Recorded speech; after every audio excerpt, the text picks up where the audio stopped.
You know, community to me is when you have people in your life that they know you, they know your struggles, they know your successes, and they're always there. That no matter what happens in your life, no matter what you go through, no matter who you happen to be at that moment, that they're there.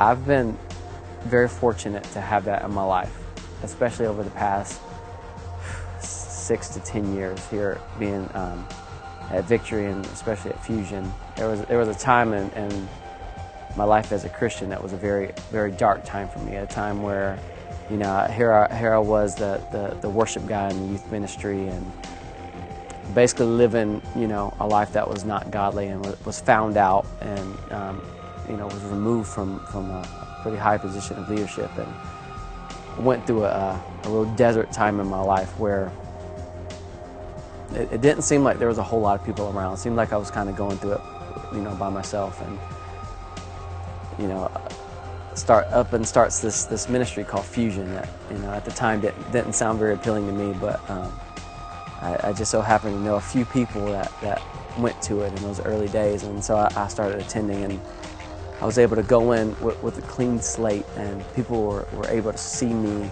just as me, you know, not with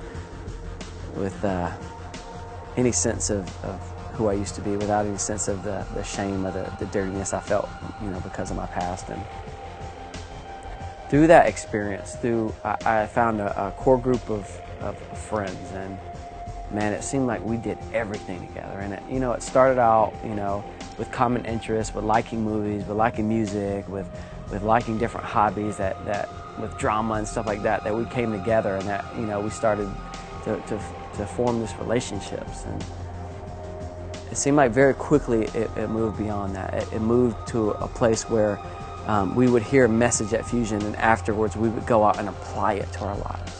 Where we would hear that, you know, God really wants us to go out and to share His love with other people. And so we would take that and we would go out down the street to anybody really who would stop and listen to us, to fairs, to arcades, to parking lots, and we would just share who Jesus was with people. And there are other times where we would all gather at my home, and somebody would share what God was saying to them in their particular season of life, or maybe a scripture that really jumped out to them in the place that they were at, and we would talk about it. We would go over and over and add things and say, well, what about this? Have you thought about this? And there were times where there was sickness in our group, where we would come together and we would lay hands on each other, and we would pray for each other, and there was healing. I've seen people in my house that are my friends that have been healed of things. And so when I think of community, it's very nostalgic for me. It's special. It really means something. And honestly, I can really say without any sense of grandeur, or without worrying, you know, if I'm sounding trite or if this is said a lot, but it really made me who I am today. I really don't think that I would be the same person